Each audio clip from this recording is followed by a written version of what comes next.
Hello everyone, welcome back to the channel. It is your boy, The Geek Takeover. And looking back now, ladies and gentlemen, it's really hard to believe how much was riding on the success of WandaVision. Not only was it officially Marvel's first Disney Plus series, it was also the project that was tasked with kicking off an entirely new era of the MCU post Endgame, not counting Far From Home because that was basically an epilogue to Endgame. So, no pressure, right? But what really makes WandaVision so fascinating to its core is it's not just a mystery, it's not just a sitcom gimmick, even the first introduction of the Young Avengers. It's the fact that this show may have quietly become one of the most important projects Marvel has ever made, still to this day, because nearly 5 years later, no, correction, 6 years later, no, it is five, because I remembered, the effects of WandaVision are still feeling felt throughout the MCU.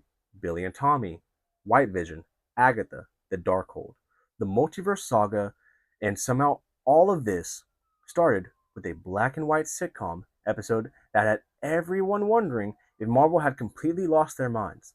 Today, we're going to take a look back at WandaVision, the COVID delays that changed Marvel's plans, the controversial decisions they made with some of their choices, that's I think still divides fans today, and why this bizarre little show may have had a bigger impact than anyone expected. So, starting first, Marvel's first Disney Plus show. So, one of the weirdest things about WandaVision is the fact that this was never supposed to be the first show. Originally, Marvel's release order, if you watched my previous video about Falcon Winter Soldier, looked very different. The Falcon Winter Soldier was supposed to be in August of 2020, and then this was going to be following it. But because of filming delays and COVID, everything was moved around. And suddenly, WandaVision became the project that introduced audiences to Marvel's Disney Plus future. And in hindsight, it may have been the best thing that could have happened because imagine a world where Falcon and Winter Soldier launched WandaVision. Me personally, I would be okay with it, but based off the fan reaction to WandaVision compared to Falcon and Winter Soldier, eh, one was a grounded political thriller, the other was a mystery box wrapped inside of decades of television history, and people could not stop talking about WandaVision week to week.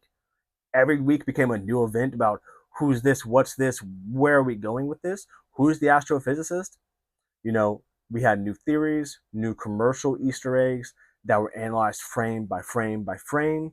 And now, with that being said, both shows I think are just as important as the other. But because of COVID, it really changed and shocked the system. You know, speaking of COVID changes, and as always, any script delays. So, like every major production in 2020, WandaVision faced delays because of COVID, pushing it from December of 2020 to January 2021. Not a big pushback, but a pushback nonetheless. And while Marvel has never revealed every detail about what may have changed, there are definitely some moments that you can feel like the show may have been adjusted during production. The biggest example probably would be the finale, where it's kind of rushed a little bit, and for the most part, flying battles and CGI fights was drastically different than what the tone was set up as originally. But some fans still wonder if the ending was altered because of COVID and the original vision with production complications, pandemic restrictions. Whether or not that's true is up to us. But it is hard to deny that the finale feels much different than the black and white sitcoms, man. Wanda's story after Endgame. Now, at its core, WandaVision is truly about grief and love. And honestly, that's what makes this show works so well. When we left Wanda in Endgame, she had lost almost everything: her brother, her friends, her vision, her future. And WandaVision really shows what happens when someone with nearly unlimited power refuses to let it go. And that's what makes the ending to the show so damn important. Because this show doesn't just heal Wanda, it kind of breaks her a little more. It begins with her it begins her downfall and descent into madness. Because by the final scene, we could see her that she is studying the Darkhold, which plays a bigger part in Doctor Strange. And at the time, many fans were wondering about if Marvel was going to set Wanda up to become a darker character. Maybe not a full on villain, but something darker than what she is. And someone whose grief and power and love, you know, someone whose grief and power and love really pushed the needle, it really showed in Doctor Strange. You know, when you see her become the antagonist of the the movie, traveling the multiverse so that way she can get her children. The seeds were planted all back in WandaVision. Ooh, my dogs are barking. Ooh, hold on. Let me go check on them. Minutes Sorry later. about that, guys. You know, like I said, I heard my dogs barking. Had to go make sure everything was good, but we are all set. Uh, Finishing off where we were talking about with Doctor Strange, her being the villain. If you guys want to learn more about the Doctor Strange project, you guys can also check that out in the link down below. But moving on, we also develop into Marvel's weirdest trilogy ever perceived, because WandaVision kicked off, followed off with Agatha All Along, and then coming later this year, Vision Quest. All of those are connected. That was the worst triangle ever. Boom, boom. Perfect, connected in the perfect triangle. Now think about that for a second. We go from a sitcom inspired mystery show, cool, to a musical witch show, which was surprisingly delightful, to what is we're assuming is going to be a science fiction series starring a rebuilt android, and all three of these are connected. All boom, boom, boom. And they all stem because of one woman and her grief for her lover. It's bizarre, it's weird, but you know what? If Vision Quest is as good as WandaVision and Agatha, this may work out. And it may be a risk that fans are going to look back on and say, wow, Marvel, they hit it out of the park. Speaking of Agatha just now, no, let's be honest. I don't think anybody expected Agatha to be the breakout character in this show. And then Agatha All Along happened. Hope you enjoyed my singing. And suddenly everyone was losing their minds and singing it. Agatha worked because she wasn't just another Marvel villain, she was entertaining, manipulative, funny, dangerous, and unlike other MCU villains, she survived. Unlike Wanda in Doctor Strange. And Marvel immediately recognized the fans loving her and that they had a lightning in a bottle, something special. And in the day and age where everything was being greenlit, Agatha All Along was born. And then that came out, and honestly, it may not have been the best show, but it was a delight. And it also introduced Billy, so, and Death, so that's a plus. And from a plus to a negative, the Ralph Boner. This might be one of the most controversial decisions that I've ever seen in the MCU. And I will gladly admit I'm an MCU. I'm biased on the MCU. I'm never going to be shy to disagree with that.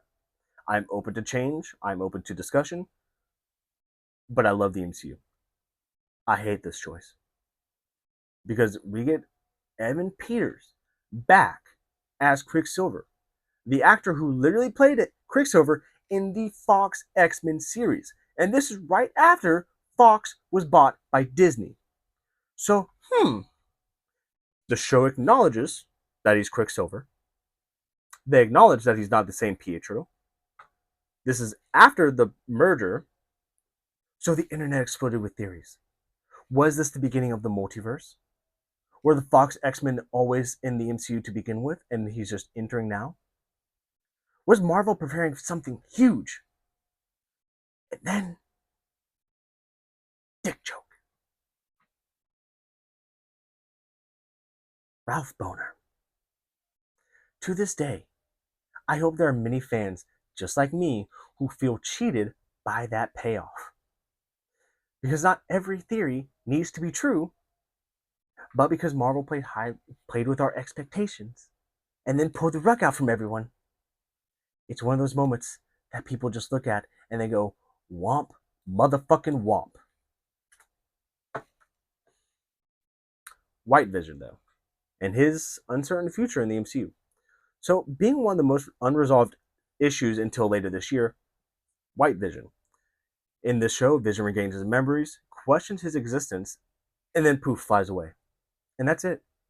We've had no Easter eggs, no hints, nothing, not a zip, zilch, nothing on where he is or what he's doing now.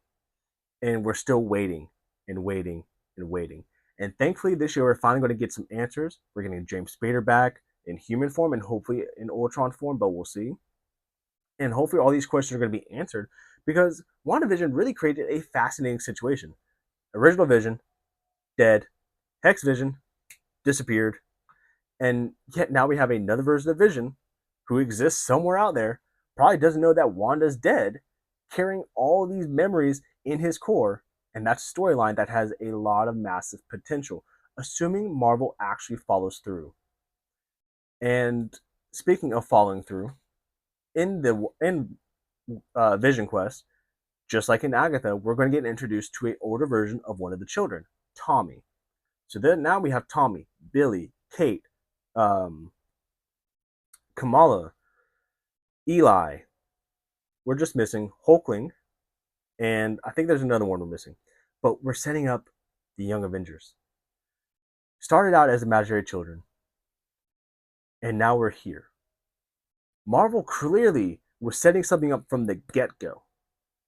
We're 5, 6 years, and we still have no Young Avengers, no champions. It's slowly forming, and if you believe the rumors for, I think, Secret Wars, they're going to play a big part in that, but I guess we'll see. You know, I got nothing, until this happens. I mean, I'm excited to see Tommy.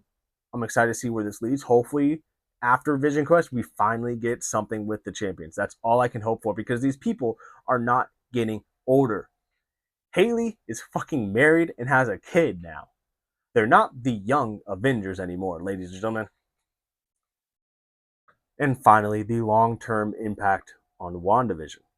So this show feels different than any other MCU project, let alone Disney Plus MCU project. It's still impacting the greater MCU today. The consequences didn't disappear after the credits finished rolling.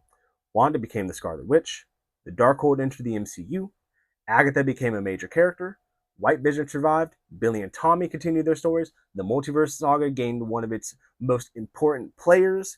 Even if some of the storylines have yet to be fully paid off, the fingerprints of WandaVision are etched on everything that we know today.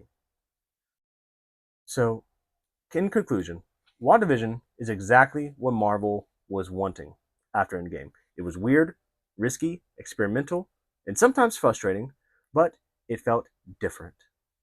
And in a franchise built on interconnected stories, WandaVision managed to create consequences that are still shaping the MCU. So not bad for a show that started off with a couple sitting on a couch in a black and white sitcom. But what do you guys think? Did WandaVision stick the landing? Was the Evan Peters reveal lackluster to you guys as well? Do you still feel the effects of WandaVision today in the MCU? Let me know down in the comments below. If you enjoyed this video, please make sure to hit the like button, share with your friends, subscribe for more content, and until next time, ladies and gentlemen, this has been the Geek Takeover, signing out.